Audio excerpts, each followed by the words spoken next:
Okay, welcome everybody. From my side, it's a pleasure to be joining another great EIP conference, and thanks for inviting me to be a chair. So I'll have the pleasurely task of presenting the first session, but also the unpleasant task of keeping the time, which, as you know, it's 10 to 15 minutes to each presentation. And I think that this topic, the first panel, couldn't be more prominent or is becoming more prominent than ever. So we have panel one, deliberation and debate in elections. And I think we've seen many important upcomings of this area in reality, and I think we're going to address this in this panel. So it's a great pleasure. So we have four great papers here. The first one, Rethinking Disinformation as a Form of Electoral Integrity. The second one, the 2024 annulled Romanian presidential elections, weaponizing corruption narratives to grow distrust in the electoral system, a case study. Freedom, the third one, Freedom in the Fine Print, a comparative analysis of expression laws from protection to repression. And finally, Talk Matters, deliberative quality in debates over electing Indigenous seats. We have many paper presenters.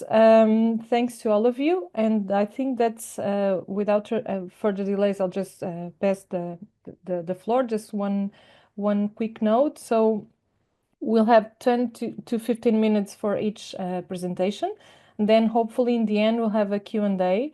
So I'd say the attendance of the conference, you can either give your questions or put your questions in the chat if you're comfortable with that, or otherwise, if you have time for Q&A, you can raise your questions. And I'm sure this is going to be a very, very interesting panel. So without further delays, Rethinking Disinformation as a Form of Electoral Integrity, Ross Tapsell from the Australian National University and Nicole Curato from Birmingham University. The floor is yours. Thank you. Thanks very much, and thanks for having me. It's great to be here. This is 10 p.m. in Sydney time, so it's really late here. So I unfortunately was hoping to be in Canada and can't be. But great to be introduced to you all. I'm presenting a paper here, which is a co-authored paper with Nicole Curato, who's currently on leave, on parental leave, and so I want to acknowledge her work.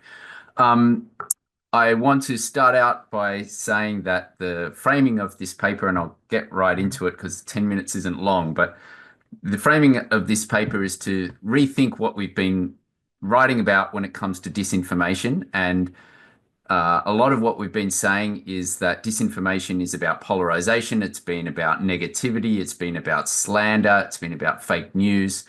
And the trend that we are writing about is in the Southeast Asian context, in particular in the context of the Philippines and Indonesia, where actually there's a flipping of the script. And what we're seeing is a trend towards a very positive influence campaign, which still masks the truth and is still a form of manipulation. But it's not in the traditional form of disinformation, which we've come to think about when it comes to the reduction of electoral integrity. So I've got a quick grab there of Prabowo Subianto, the now president of Indonesia, who is there doing a little dance, which became famous during the Indonesian campaign, that anytime he became criticized on a debate or perhaps was asked a difficult question, he would break out into this dance, and it became part of his cute and cuddly campaign in order to sort of avoid any difficult questions. So the two election campaigns that I'll very briefly tell you about, and then I'll tell you about why it matters. The first is the Philippines 2022 election. Nicole, of course, has written a lot about this. But what you need to know about this campaign is that the the winner of the election campaign, Ferdinand Marcos Jr., is the son of the former dictator of the Philippines, who ruled the country under martial law. And his son has long wanted to become president. He's been he's been a senator. He's been running for politics for years. But he was successful in the 2022 campaign through a highly effective social media strategy, one which avoided a lot of the slander and black ops that we saw in sort of previous types of campaigns, but one which used live video and paid bloggers to spread information, to follow him around, to say positive things, but also to rewrite the history of his father's rule. And so this was in many ways a form of misinformation, of course, and a form of disinformation, but one which was not done in a traditional sense of trying to polarize the electorate, but rather it was attempting to unite everybody by saying the Philippines is a wonderful country. It has a glorious history, and I'm part of this glorious history. My father wasn't a dictator. I'm here as a Democrat. Everything is positive, good vibes for all. And a lot of this was using new media and new strategies as a way to try to convince voters that everything was wonderful and that he should be voted as president. He avoided debates. He refused to turn up to the national televised debates. He avoided press conferences. He avoided any critical questions of journalists, and generally said very nice things, if at all, about his opponents. So there was very little public policy discourse in this election, very little criticism of other candidates. He really basically ignored everyone else and just used this white ops campaign as a big part of how to win an election campaign. Not even 2 years later, Prabowo Subianto, the presidential candidate in Indonesia, who had twice tried to become president previously in 2019, 2014, the first time, where he ran as a nationalist rabble-rouser, saying that the country was being overrun by elites. He failed in that election. He tried again in 2019 under a sort of more Islamist candidate, saying that Islam was under threat, trying the religious populism. He failed in that election. Very negative, polarizing campaigns. By 2024, he ran on a campaign which was really largely used, which used AI and popular culture to really portray him as a cute, cuddly grandfather. He has a history of being accused of human rights abuses as a former military general, and of kidnapping students during a pro-demonstration movement when he was in the military. So he has a very dark past, and yet during this campaign, a lot of that was whitewashed and glossed over in a manner which used sort of these new technologies in a way, and again, saying positive things about candidates, saying positive things about the country. Everything is great. The continuation of a wonderful country. This will, be electing me will be all positive. So a very different form of campaign, but one which was devoid of meaning or public policy discourse, similar to the Philippines. So how are scholars searching for a way to explain this kind of disinformation, this trend beyond disinformation? Well, I used the term before, whitewashing. That's been around for a while. Those who are in public, the PR space will have heard that before. We've seen terms like sanitizing public discourse, where this idea that you're constantly glossing over negative things which should be discussed. A term that's been used is soft fakes to counter the term of a deep fake. That we need to have soft fakes, which is AI cutesy cuddly characters, which was clear in the Prabowo case. There's been a book written about spin dictatorships. Jonathan Ong, who's a great scholar in this field, writes about creative folklore, turbocharged by social media. And Nicole and I are writing about this using the term toxic positivity. So we're searching for terms for this at the moment. Why is this happening? Part of the reason, of course, is the dominance of video image content and social media moving towards a platform whereby it's increasingly video content rather than written text. And a lot of what we've seen in disinformation in previous elections has been, photos and text and angry writing and wars between trolls and buzzers and so on, and cyber troopers and these kind of things. Now it's much more about the increasing professionalization of a social media campaign during an election time. And that has meant that public relations and advertising and marketing companies are now very much at the forefront of what an election campaign looks like, which again can mean that that these new technologies that are used are used in a certain way, which actually makes an election devoid of meaning. There is a belief amongst campaigners that the electorate is tired of the black ops or the negative campaigning or the online wars, which previous campaigns were prevalent in, and that younger voters, in particular in Southeast Asia, younger voters are the key to winning elections, of course, with the younger generation, but that younger voters are highly engaged with popular culture, and that is now a key way to winning votes. But is any of this really disinformation? And that's really the debate that's really the question that I want to raise. So why is this a problem for electoral integrity?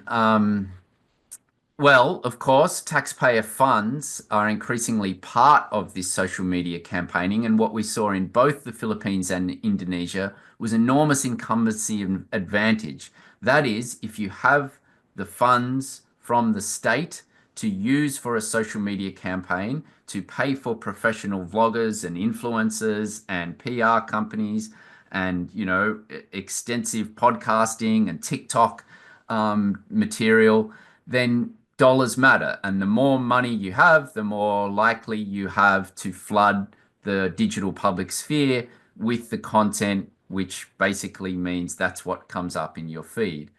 And yet there's an enormously growing untransparent nature of these election campaigns and the campaign professionals who are involved in this.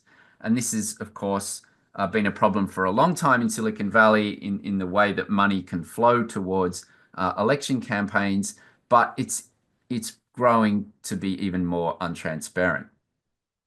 At the same time, while I'm talking here a lot about this toxic positivity campaign, I think it's important to reiterate that the candidates in these elections really were avoiding any form of criticism, any form of public debate, or when there was a debate, Prabowo turned up to every debate, unlike Ferdinand Marcos Jr. in the Philippines.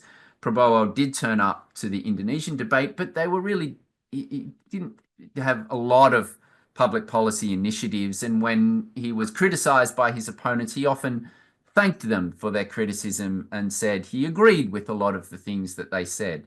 So it was a clear strategy by his campaigners to not have any form of serious public policy debate during the live debates.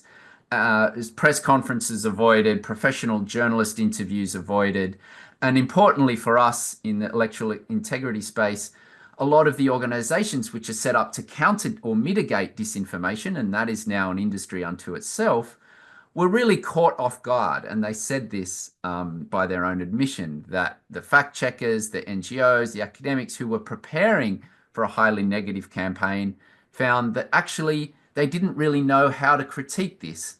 There was no real substance to fact check. And so they said, well, what is the point of us if we're here sort of, yes, there was some, fake news here and there, but that wasn't the problem. The key problem was an influence campaign, and we couldn't say anything about that because it wasn't about truth or false, true or false. So there's a broader problem, of course, here that I'm trying to explain, which is what kind of leader is emerging from these trends. And that is ultimately someone with a problematic past who is whitewashing a rebranded dictator. And that ultimately is leading to a problematic form of leader in the region and indeed globally. So in conclusion, we need to focus our problems plaguing the digital public sphere not on fake news per se, which can lead to problematic judgments over fake news or true, but to focus on how information is made, who information works for, and how information becomes knowledge. That's ultimately at the heart, I guess, of what good media studies scholars do and critical theorists of the media. So I'll finish now and look forward to hearing other presentations and questions later. Thank you so much, Ross. It was wonderful management of time. So just letting you know, I'll give you a sign when you have 3 minutes to go. That was wonderful and very thought-provoking. I'm looking forward for a Q&A. And now I'll pass the floor to the second paper presenters, the 2024 annulled Romanian presidential elections, weaponizing corruption narratives to grow distrust in the electoral system, a case study. By Andreaa Gușă from the University of Bucharest. Andreaa, the floor is yours. Thank you so much. As the title of my presentation states, I had several objectives when starting this research. First of all, I was very interested in investigating the distinct characteristics of electoral discourse focused on corruption during the 2024 elections, presidential elections in Romania that were cancelled. Because I'm a researcher on corruption, my goal, of course, was to examine how corruption narratives are employed by three most recent right-wing political figures that are Călin Georgescu, George Simion, and Diana Șoșoacă. I'll have a little background on them a bit later. Also to explain how these narratives were weaponized against international partners, against democracy, and the electoral system itself. Finally, my objective was to determine whether this discourse strategy sought to cultivate a more distrustful electorate in order to undermine public faith in both electoral process and democracy at large. But I think it is important to introduce you the context a bit. The thing is that the history of corruption-oriented electoral discourse, it's not new in Romania. It started around 2004 with one of the former presidents, Traian Băsescu, who accused a lot in his presidential campaign that he won. He accused a lot of political opponents of being corrupt. He accused electoral fraud, and that narrative perpetuated during the years, particularly after Romania joined the European Union and was started to implement the cooperation and verification mechanism, which is a European Union's tool to monitor combating corruption efforts in that country. We had that mechanism since 2007 until 2022.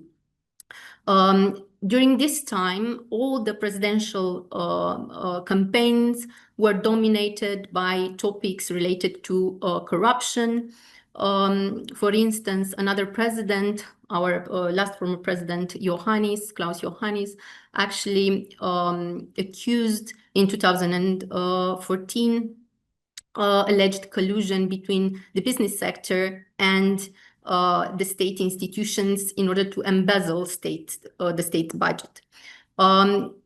Everything went far beyond that, so that even the public became more refined in terms of recognizing corruption acts and talking about them.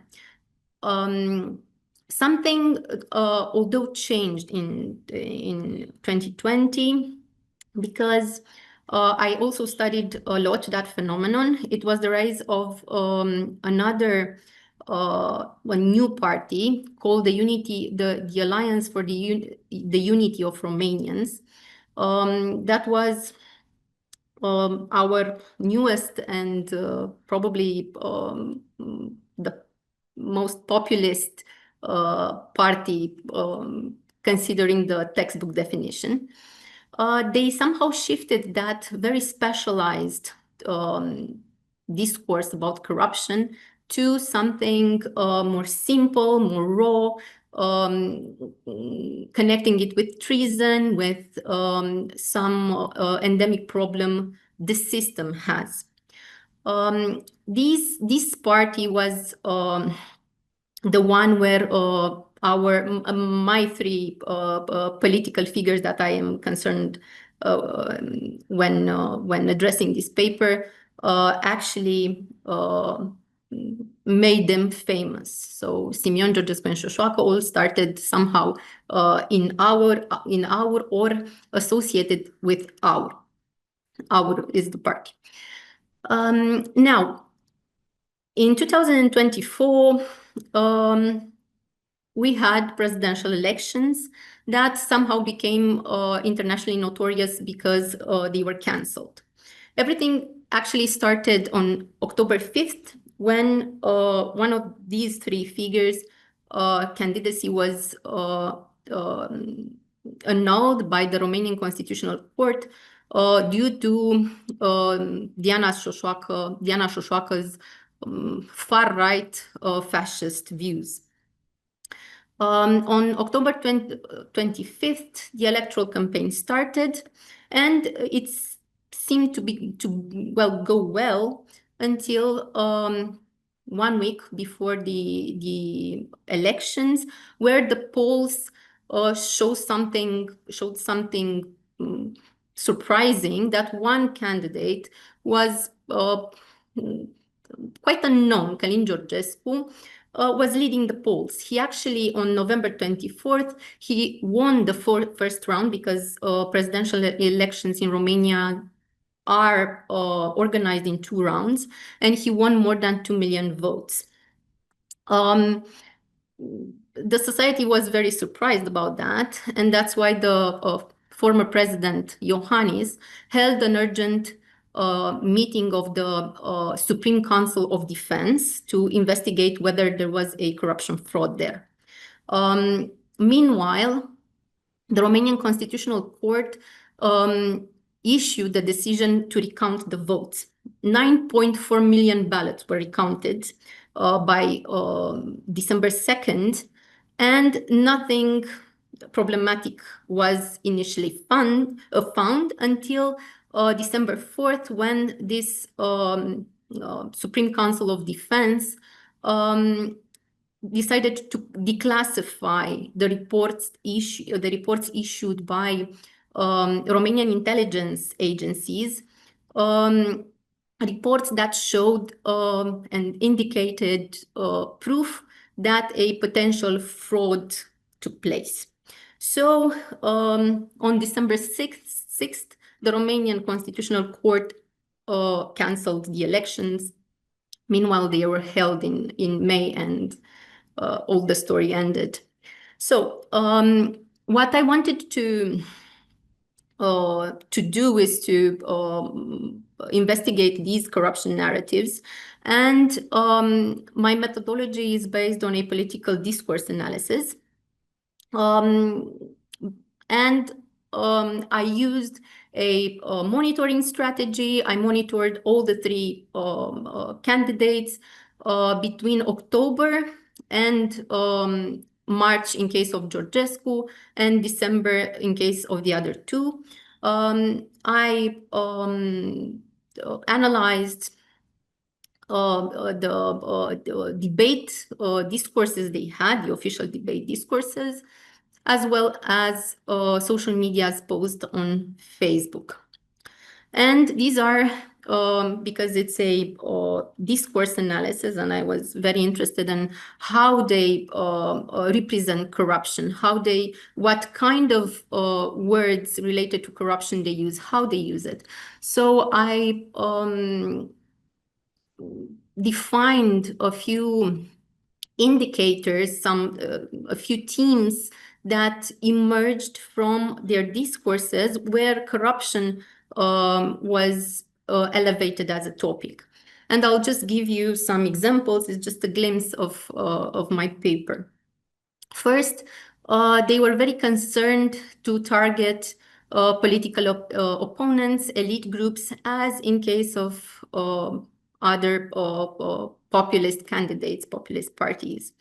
And for instance, in Georgescu's case, Georgescu emphasizes a lot the religion dimension when discussing anything related to politics. And he declared, it's word by word, corruption embodies moral sins, as a religion calls them, which is why corruption soon will die. And he also said politics is the theater of corruption and lies, where they use institutions to silence us. We are slaves to foreign powers. They run to foreign interests. The greatest corruption in Romania is within the justice system. In 1989, young people died, so in the Romanian Revolution, so that the West could plunder Romania's resources and turn Romanians into slaves. Just as Simeon and Șoșoaca's discourse, the elites or his opponents are not only the political ones, but also he refers to media, to magistrates. So anyone who might have hampered his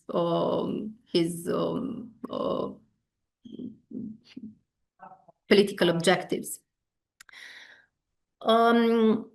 Simeon's discourse is more directed to direct accusation using names. So he used a lot kleptocracy when referring to politicians, parasitic burden when it comes to state officials. You are the coalitions of nephews, or all social democrats used to be the barons and masters of these places. As in 2020, when I first analyzed Simeon's discourse, he keeps lingering on clientelism and nepotism, particularly. Diana Șoșoacă, discourse related to political elites was more, I think, she is the one who loves the best conspiracy theories. So she accused a lot the head of the European Commission, Ursula von der Leyen, to have ordered the cancel of the elections, and Laura Codruța-Kövesi, the European prosecutor, to create fake criminal files to use as blackmail. There's one topic that caught a lot my interest: the idea of the system. They use the system a lot. When accusing corruption, they talked a lot about the system. And what I've discovered is that it's not really clear what they mean by the system. For instance, Georgescu said that the system, or that's what I understood, is a global oligarchic system that controls the world, or it is related to the European Union and the management from Brussels, or that the former president Iohannis created this system, this invention, to cover his crimes. Many times he connected the system with Soros, and he said that European leaders canceled the elections in Romania because they do not like him or Donald Trump or J.D. Vance. So the system actively acts against all of them. When I was referring to religious component in his discourse, this is a very good example when he said, when you say peace, it is like sprinkling holy water on the corrupt system. He takes advantage a lot of the fact that part of Romanian citizens continued to be very religious, and he gained, as it seems, a lot of votes from that. The system for George Simion, on the other hand, it's not on the other hand, it's more or less similar. He talked about, when addressing corruption, he talked about a lot about deep state, about globalists. He even accused the now Romanian president, Nicu Dan, of being the tool of the system and the man of Soros Jr. Diana Șoșoaca's idea of the system, as I said, is very related to conspiration. As I was already stressed, she accused a lot because of her, as it seems, fascist political views. She accused Israel. She accused a Judeo-Masonic conspiracy aimed at her extermination, and that was very, very common on her social media pages.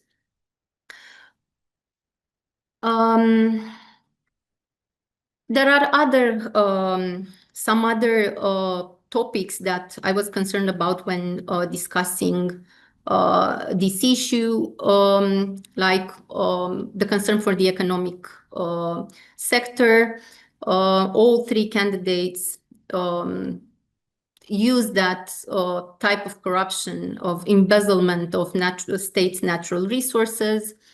They all accused the international partners of being corrupt. Somehow corruption is externalized, from accusations such as the Romanian political elites are subservient to the sultans in Brussels. Romanians are slaves to European predators. Regarding the war and Romania's support for Ukraine, that it should stop because the politics in Kiev is corrupt. Continuing to accuse Brussels was a very common topic when addressing corruption.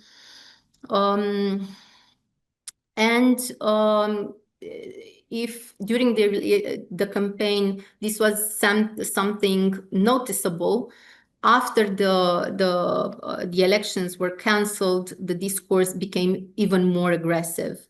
I'll just I'm sorry, Andreaa. I have to conclude, isn't it? Yes, yes. I can see that. Much. Okay, sorry. So I would say that when addressing political corruption, all three figures' campaign discourses were very much described by repetition, a lot of reductionism. There was a tendency to avoid specialized discourses concerning law enforcement or judiciary efficiency or exploitation of real remedies when it comes to corruption. They used a very antithetical terms, us versus them, very typical to populist parties. The system was constantly blamed for being corrupt without actually defining it precisely or doing it very vaguely or in general terms. And sometimes they used a lot of contradictions, like blaming external factors for corruption, such as the European Union, NATO, or other actors such as Soros Foundation, in order to absolve the people from being corrupt, although in the same time they accused a very endemic corrupt society. Thank you so much, and sorry for Thank you so much. Thank you for your great presentation. And we'll move now to the third panel, Freedom in the Fine Print, a comparative analysis of expression laws from protection to repression, which will be presented, or was co-authored by Emily Adams from the Georgia Institute of Technology, Sinisa Miric from Emory University and Anthony DeMattee from Emory University. Thank you so much. The floor is yours. Thank you. So I'm Emily Adams. I'm a master's student studying international affairs at Georgia Tech, and here's our presentation, comparative analysis of expression laws from around the world.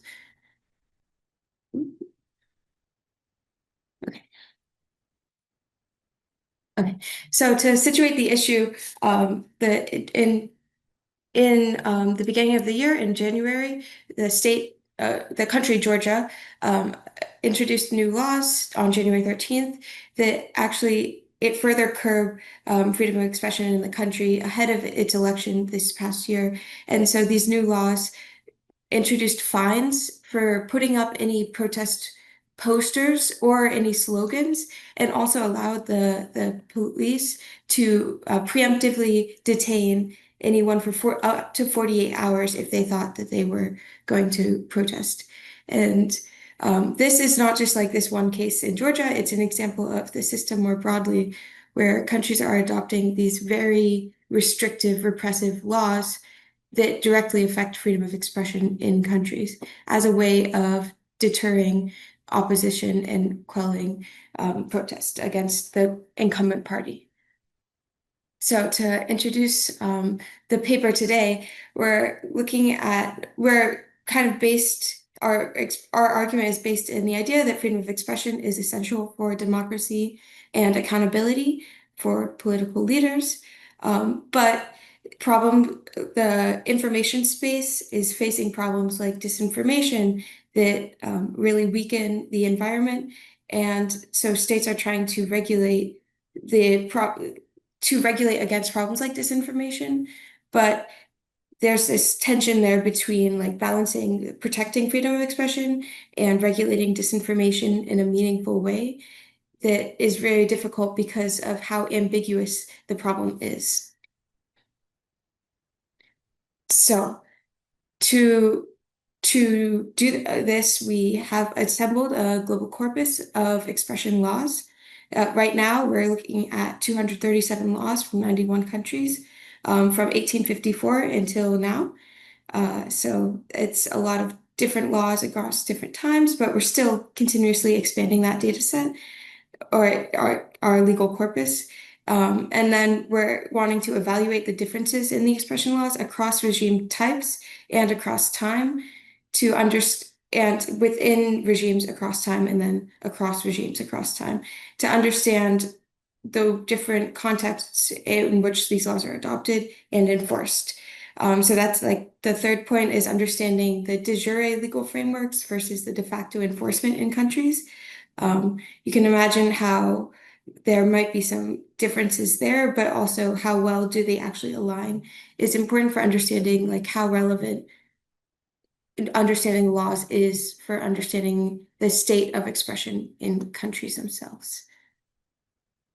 So just to get our findings going off the bat, some of the main findings we have so far from our initial analysis showed that laws that are actually used to strengthen electoral processes and the laws that are used to suppress political opponents and opposition actually sometimes look very similar. The laws themselves and like the legal rules that the laws contain can be very similar. So it is to some extent about implementation. But we also found that most countries adopt multiple overlapping laws, and each of these laws address distinct aspects of expression. So it's not that countries are adopting like one expression law. They're adopting a cybercrime law and a social media law and adding stuff to their defamation part of their penal code. And all of these things come together to form the restrictions on the information space in the country. We also find that these laws vary widely in their length and their complexity. So it's not so much a policy diffusion process across countries or across maybe countries across regions. We've explored like across regions or within language groups, but more it's in response to local issues and the local political context that these laws are adopted in. So for a little bit of background, to kind of situate the issue, we see, or there's been a lot of literature that has established that there's a lot more to democracy than just elections. The information space, and like rule of law, and all of these things build into the ability for a state to maintain all of the parts of democracy. CSOs also play, civil society organizations and the civil society play a big role as well. And so one of those pillars is expression. And it matters because it is really important for creating space for discourse and discussion. And that is a cornerstone of democracy. The ICCPR, the International Covenant for the Protection of Rights, acknowledges the need for freedom of expression and requires it, but it does give some caveats for contexts in which it can be harmful for the state. So that's like public order, religion, public health, other contexts, national security, where like there's acceptable limits in international law on freedom of expression. But these allowances are sometimes abused to apply broad repression and dissent because it's swept into the categories that are considered acceptable. In terms of social media's role, people need a place to be able to express themselves, and social media provides that platform and is very popular, with more and more people having access to cell phones, to internet, to online. It's like the representation and the use is just continuing to grow. But these platforms can serve as an echo chamber in some cases, especially with the way the algorithms are structured, to get people to keep coming back to the same stuff and engaging because of the different motivations that companies have. And so it can be very risky in that way in terms of reducing discourse. It's also a risk in terms of being vulnerable to outside influence. Social media companies aren't necessarily regulated in the same way as traditional journalists and traditional press. So there's risks in terms of them not being regulated and having their own motivations. And finally, we see modern democratic backsliding is different than traditional democratic or regime changes. There's a lot of gradual shifts happening in governments rather than violent overthrows. And these shifts often come from the regime in power, changing laws and changing the system to help consolidate and maintain power. And so this is very risky and also means there's a power imbalance. I think that between the incumbent and the other parties that can be very risky in terms of protecting democracy. So our data is using the institutional grammar, the Attica syntax, it's coming from Ostrom for standardization across laws. So we go into a law, we've developed a code book of 130 coding items in the Attica format. And so we go into a law and we search for all of the coding items in the code book, or that we have in the code book in the law, and code them when we find them. So with that, we've used our legal corpus. Initially, our legal corpus came from Bradshaw and Lim and Bradshaw in 2023, Cooling their paper, but we've expanded the scope of that to increase the countries, increase the time period. And we've also integrated constitutional protections from the Comparative Constitutions Project, as well as VDEM and RSF, Reporters Without Borders data, for a richer analysis, bringing in other ways of measuring and understanding freedom of expression in countries. together with our legal framework of freedom of expression in the countries. So our findings, bringing it back to them, that most of the laws, about 66%, amend or supplement the existing statutes in a country. So it's not so often that countries are adopting new laws to regulate the expression space, but they're amending existing laws or adding to existing laws in ways that add in restrictions on freedom of expression. So it's a little more subtle, but that's important to know as well. Also, we find that the laws are highly variable in length. It can be really short laws or really long laws, and that also kind of goes into like the different ways that countries amend their laws or adopt or change their laws, if they just write in the amendments or if they amend the whole thing altogether. So there's some bit there, but we find that the most common legal rules addressed often are national security, public morals, and the regulation of social media platforms. So these topics are the most common that we found. So just a kind of fun visualization. It's a little overwhelming at first, but this is looking at the first introduction of a law by topic. So the oldest laws that we have found looked at regulating reputation, religion, and obscene materials back in 1894, I think.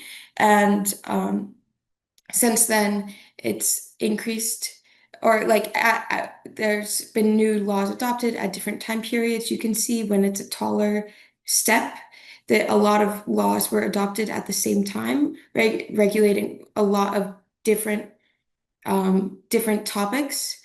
But this is looking at over time the frequency as well. So you can see like public order is super frequent right now in yellow, even if it wasn't the first law adopted. And the coloring of the blue and red just shows if it's a topic that is protected by ICCPR, as in allowed to be regulated or not. Getting into another result is looking at the constitutional protections versus their adoption of laws. We find that most countries actually do have constitutional protection for freedom of expression. I didn't put the numbers on here because I wanted to focus on the percentages, but most countries have a constitutional protection, and we find that actually it's for countries with constitutional protection are 4 times more likely to adopt expression laws, even though these are both small percents. 1.6 is 4 times of 1.4, and that's intuitively makes sense because the expression laws are often restricting that constitutional protection. And so the countries that don't have constitutional protection may not necessarily even need to adopt laws to restrict expression.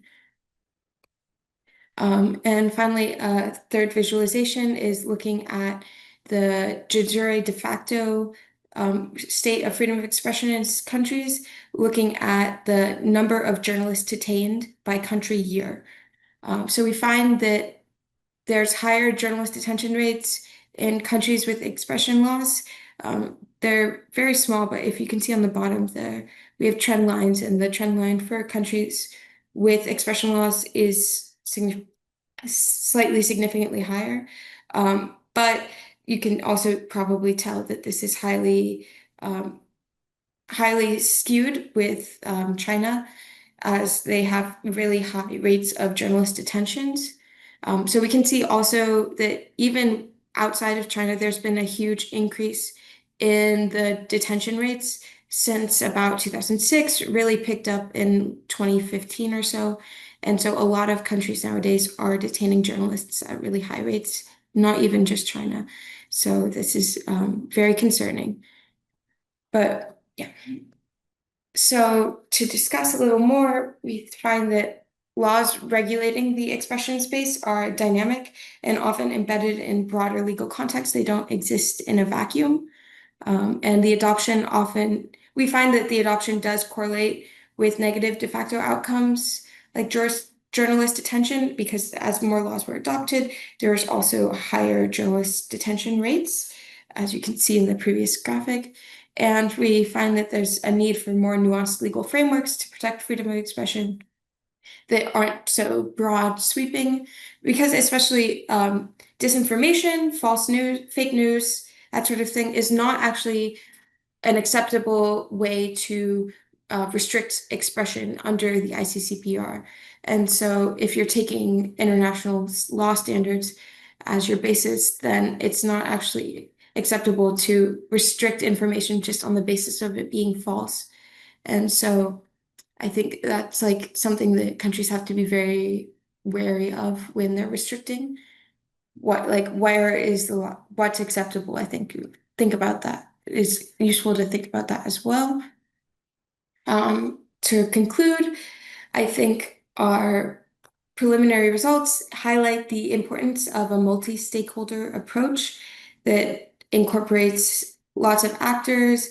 It considers social media players that may not necessarily feel the need to engage with the government, but if you incentivize their engagement, then it may lead to more meaningful outcomes in terms of protecting the information environment in space, and recognizing their importance, I think would help with that. In terms of future directions, we want to continue expanding the data set geographically and temporally within the time period, and across the globe. We also want to incorporate regional governing bodies into like African Union, to understand like the role they play as judiciary bodies and governing bodies in what countries adopt. And we are also developing AI-assisted coding, using LLMs and our coding codebook to code laws and assist expedite the coding process. And finally, we're incorporating a case study from the Philippines into our work as well, to understand not just the role not just de facto how often journalists are detained, but also the effect on candidates and the topics they discuss, looking at the election management body and their role in how the discourse that candidates have. Thank you. Thank you very much. Excellent presentation. I think we can explore that more in the Q&A. And now, without further delays, I'll pass the floor to the last paper. So it's titled Talk Matters, Deliberative Quality Debates over Electing Indigenous Seats. And it was co-authored by Karen Bird, Abbey Forbes, Gloria Liu, and Maïa Rousseau from the McMaster University. Thank you. The floor is yours. So thank you for having us today. Our presentation today is focused on why talk matters. So exploring debates in municipal councils in relation to Indigenous representation. We're specifically examining two debates in two countries, the New Zealand and the Canadian case. So to start off with a little bit of background, in New Zealand, Maori electorates, Maori being the Indigenous population there, have guaranteed representation in national parliament since 1867. But this wasn't an option at the municipal level, which Maori representation in local governments were only an option starting from 2002. However, they had the Local Government Act, which called for a plebiscite for Maori ward decisions if 5% of the electorate, so constituents, signed a petition affecting the implementation of Maori wards between 2002 and 2020. In 2021, the Local Electoral Amendment Act was introduced. So this removed this binding poll provision and led to 44 municipal councils enacting Maori wards. However, following the October 2023 national election, the Local Government Amendment Act, as opposed to local electoral, bit confusing, was enacted, requiring all councils that had adopted Maori wards since 2021 to hold a referendum on whether or not they wanted to keep them. Meanwhile, municipalities in Canada are bound largely by formal commitments or action plans that state the protection of Indigenous rights, such as the Truth and Reconciliation Commission's calls to actions, which lays out some actions such as improving meaningful consultation with urban Indigenous residents and First Nations communities on municipal projects, plans, and approvals. So our paper examines how Indigenous representation is debated in municipalities, arguing that how these issues are debated can be just as important as the results, especially for wedge issues where polarization is a concern, such as with an example that we saw in Australia's The Voice referendum, where debates on Indigenous representation led to a lot of backlash. So our research question asks, what is the nature and quality of deliberations on Indigenous representation at the municipal level? We specifically examine whether debates at this level live up to the ideals of a deliberative and consensus-oriented model for decision-making, as well as the extent to which truth and reconciliation or treaty obligations are mentioned in these deliberations. Our paper does not address how to rectify this lack of representation or address alternative methods of Indigenous engagement and representation on elected bodies. We also don't test the effects of municipal debates on public opinion. However, we examine the quality and nature of this debate in council and how it compares across Canadian and New Zealand city councils that have considered this issue. To assess this quality of deliberation, we adapted a quantitative analytical tool originally developed by Steenbergen et al. In 2003, the Discourse Quality Index. So, as we're assuming this might not be familiar to all of you, we'll begin by introducing it. The DQI is grounded in the thought that democratic decisions are stronger when coming from respectful dialogue. This index, widely applied as a quantitative indicator of deliberative quality, examines speech segments in isolation, looking at whether participants listen and speak respectfully. However, as the DQI does not explore the thematic elements within these speeches, we supplemented this by conducting a qualitative analysis, focusing on substantive ideas and argumentation for or against adding Indigenous representation. We theorized that using the DQI, we will notice a greater level of consensus is attached to a higher level of deliberation. In that line, we expect that smaller municipalities will be more deliberative than larger ones. Moreover, we do not make predictions about the deliberative level between opponents and proponents, as it is theoretically possible for a councillor to vote against Indigenous seats based on well-developed justifications while demonstrating explicit respect towards groups, demands, and counter-arguments. In investigating this question, we can infer whether opponents are more likely to show disrespect or argue in ways that are potentially polarizing. Thematically, we expect a higher level of understanding in New Zealand when considering their greater familiarity and the history that they have with Maori seats or representation. So now I'll pass it over to Abbey to explain the data and methodology. Thank you, Gloria. So I'll just talk a bit about our case selection. We chose Hamilton and Halifax for our Canadian cases, as these were the only two municipalities where Indigenous representation was formally debated at the time we started our study. In New Zealand, there are a total of 78 territorial authorities and regional councils, most of which have debated Maori representation in some form. When narrowing down our potential picks for New Zealand, we focused on cities whose demographics are most similar to our Canadian cases, which is to say we looked for cities which had a lower Indigenous population share as well as a larger overall population, so like 125,000 or more residents in the city. By doing so, we narrowed it down to 4 New Zealand cities, 2 that voted yes, which were Wellington and Taronga, and 1 that voted no, which was Auckland, and 1 that passed like a much more incremental motion, which was Dunedin. After establishing our cases, we transcribed relevant council debates and applied our version of the Discourse Quality Index that Gloria was talking about. And then each speech was counted as 1 unit, and each unit was coded for several qualities which indicate deliberative quality, including respect towards counterarguments and well-developed justification, again, as Gloria explained before. So to achieve intercoder reliability, all the speeches were coded by 2 coders, 2 members of the research team, and then disagreements were adjudicated by our PI, Dr. Karen Bird. And just to give you an idea of the corpus we were working with, it was about 6 hours of debate in total, so like roughly 37,000 words across all the different councils. Now I'll talk about the first part of our findings. After coding, we averaged DQI scores across each city. This table shows the overall DQI by council plus aggregated averages based on how councillors voted. An overall average for those voting in favor, and there's a separate average for those voting against the respective motion. We found that councils where the motion passed didn't necessarily have better deliberation. For example, Auckland scored a relatively strong 64, even though the motion failed there. But a trend did emerge when we break down each case by vote. Councillors who voted against Indigenous seats score substantially lower, about an average of 44 on the DQI, compared to those supporting the motion, who scored an average of 65. This suggests that there may be a way that they're debating the issue that is maybe unproductive and potentially polarizing, specifically the opposition. And I also wanted to just briefly mention an additional trend that emerged in our scoring, which was the constructive politics metric of the DQI. And the numbers don't really do it justice. So I'll just mention that that metric of the DQI rewards speakers' willingness to compromise. And it was highest when councils passed motions, which were decidedly really watered down versions of previous motions. These more tepid motions entailed little policy change and were far cries from adding a voting seat on council for an Indigenous representative.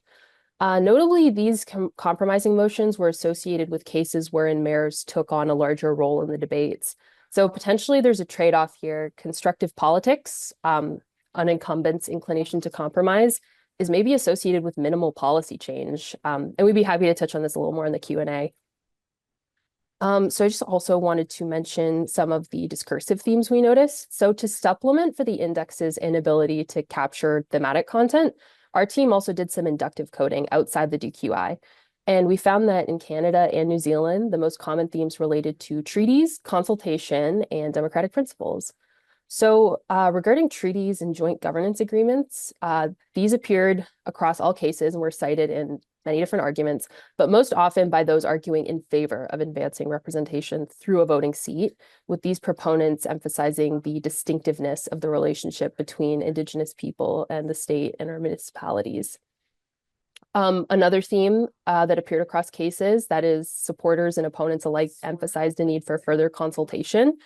However, it was clear that councillors had very different visions of what the role of consultation ought to be. The need for further consultation emerged as justification for both action and inaction. So supporters often argued that it was incumbent upon them as representatives of settler governments to consult with Indigenous communities, while opponents often emphasized a duty to consult with their constituents and used consultation as a reason to defer or reject proposals for a voting seat, claiming that only a full referendum would constitute adequate public input on the issue. So ultimately, councillors were really at odds over exactly who they were obliged to consult further with, Indigenous peoples or the public more broadly. And lastly, I'll just mention democracy. So the term democracy, ubiquitous across the debates. And there was clearly conflicting visions of the ideal. Opponents often articulated a pretty narrow majoritarian view of democracy rooted in principles of universal suffrage, and they really stressed one person, one vote and fairness, framing an Indigenous specific seat as potentially undemocratic and possibly amounting to preferential treatment.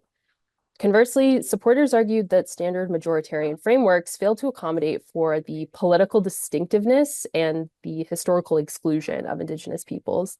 So supporters linked Indigenous representation to a broader, perhaps more inclusive model of democracy, one that prioritizes equity as well as equality. And that concludes our themes. I'm just going to pass it over to Maïa to wrap things up. So this study asked whether municipal councils live up to the ideas of a deliberative model for decision-making and whether they are capable of well-informed debates regarding Indigenous representation in municipal government. Overall, in the debates, we found a lower deliberative score amongst opponents of Indigenous representation, with an average DQI score of 0.44 to the supporters 0.65. Opponents overall invoked majoritarian democracy and dismissed treaties, while proponents emphasized the importance of treaties and inclusive democracy. Mayoral leadership also played a role in overall consensus. Strong leadership drove consensus, while other mayors, like those in Hamilton and Auckland, presented watered-down motions that diverted from the original motion to avoid controversy and larger debates. So for our limitations of the study, our biggest limitation was our sample size. We looked at 6 different cities, which limits our overall generalization. The Canadian cities were also notably different, as Halifax already has some identity-specific ridings to ensure representation, and Hamilton does not. In New Zealand, we looked at 4 cities and didn't look at small cities. Each council debate also had slightly different points of discussion, so they were not always fully comparable. Our DQI also has blind spots. Because it is just metrics, it may miss performative debate such as backroom lobbying or contextual differences such as incremental versus bold motions. Additionally, while we did take steps to mitigate coder bias by creating intercoder reliability and an adjudication protocol, qualitative coding is inherently vulnerable to researcher interpretations. Moreover, our DQI scoring was the more rigorous phase of our analysis and our thematic findings. These were developed through a more open-minded inductive coding process, which lacked formal reliability checks beyond informal discussions wherein we reached consensus on these themes amongst ourselves. For our next steps, after the 2025 Maori Ward referendum, there should be a reassessment to see how council deliberation quality influenced public opinion and the overall vote. To further develop our findings, this research could be expanded to include more cities in New Zealand and Canada as more cities start to tackle this issue of representation. As the former mayor of New Plymouth, Andrew Jett, said, "Let's keep up a dialogue because that's what coming together means. You can have different views, it's about how we handle differing views." Looking at the culmination of our research, we found that there's a certain level of variation in deliberative quality across municipalities in Canada and New Zealand, with some demonstrating respectful and reasoned debate on Indigenous representation, while other councils fell short, often due to ideologically different opposition from individual councillors, and this variation did not appear to be tied to city size or policy outcome. These patterns suggest that the quality of council deliberation play a crucial role in either reinforcing meaningful engagement with Indigenous issues or perpetuating misunderstanding that risk deepening public division. Any further questions can be asked during the Q&A period or may be directed to Dr. Bird, our PI, at this email address. Thank you so much for your attention during our presentation and for listening to our research. Thank you so much. Thank you so much for keeping up with the time. That gives us a nice timing for the Q&A, I believe. And now, I think that without further delays, I'll pass the floor to the discussant. So Robert Boatright from Clark University is our kind discussant for the session today. So Robert, over to you. All right, thank you. I'll try to keep this relatively brief so we have some time for Q&A. I received 3 of the papers. I didn't receive the first paper, which is too bad because the paper is fascinating, and I think the one thing I will say there is, as far as I'm concerned, the concept of toxic positivity is one that I at least haven't heard, and it's a rich concept to think about how campaigns that in many ways meet our baseline expectations for civility in some ways or for treating your opponents nicely can actually have negative effects on the system. So I look forward to hearing more about that. To get to the papers that I did get a chance to read, let me go through these in order. First, the Romania paper. This was a fascinating election.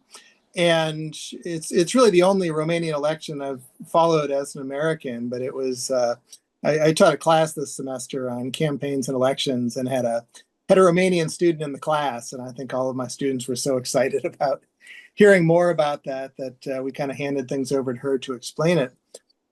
So there's a lot of very rich description in the paper. And at the beginning, I'm especially pleased that you tried to fit this election into the broader things that we know about corruption discussions.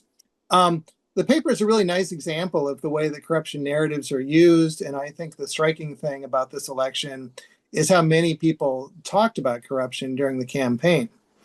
I think the main challenge with this paper, though, is moving beyond description to find more of a causal story. It seems to me that there are 2 ways you can go here. First of all, you could ask whether this is a story about Romanian politics. And then second of all, you could ask whether it's a story about how the term corruption is used. If you want to take the former tack to make it about Romanian politics, I think the relevant question here is what made this election different from others? Why did more candidates want to talk about corruption more in the past? Or did they? What's happened in Romania that makes arguments such as these more effective? And although you focus for obvious reasons on the candidates of the right in order to get more of a sense of scale here, of course, you would have to take on the candidates of the left to figure out whether they spoke about corruption, whether they use different kinds of terms.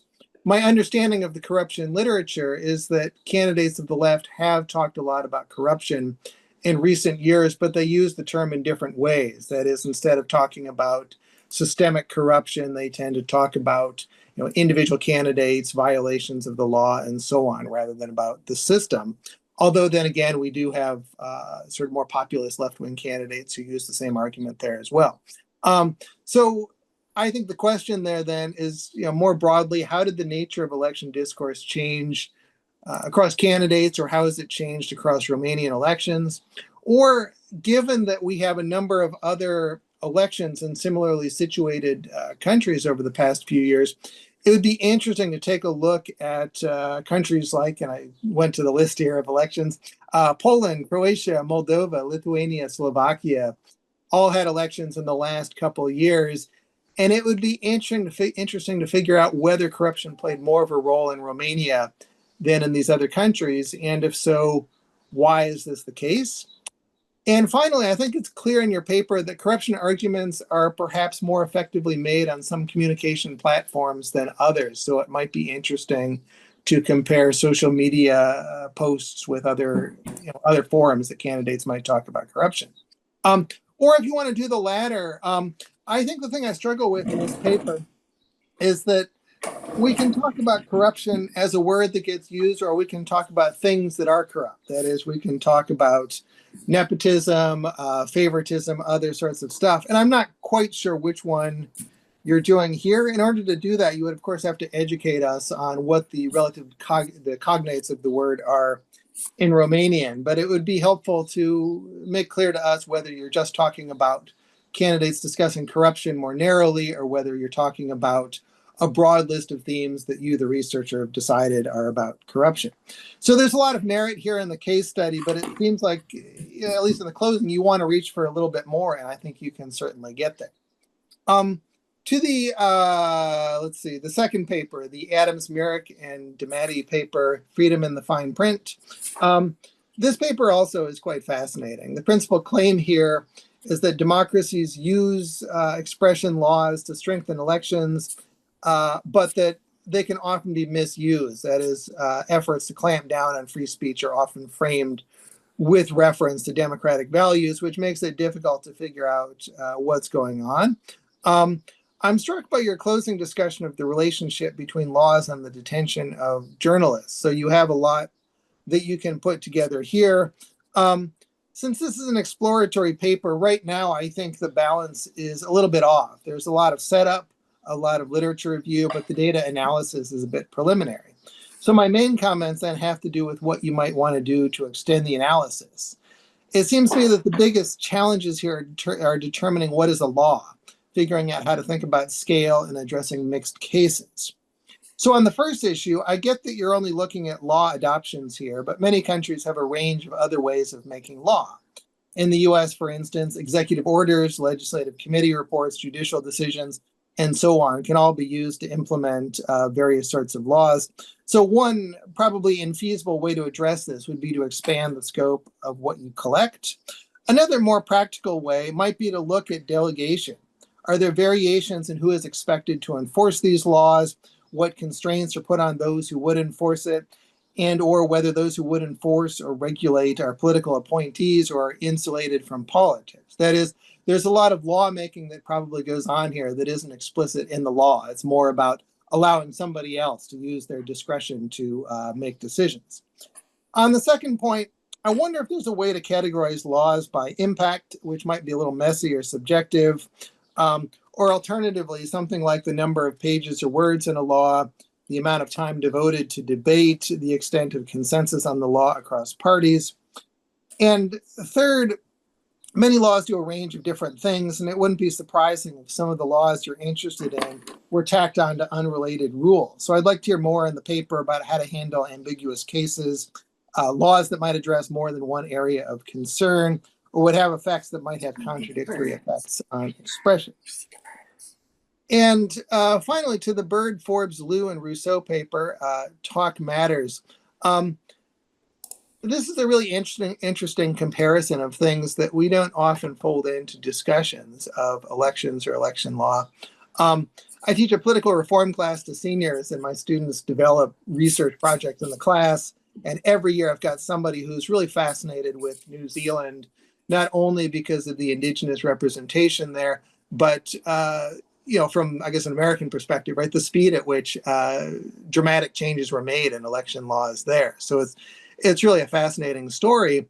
And your argument here, I think, is relatively original, that we can think about the quality of deliberation here as being something very different from the implementation of law. So I think the implicit story here is that there's a virtue in discussing alternative representation schemes, even if they're not implemented.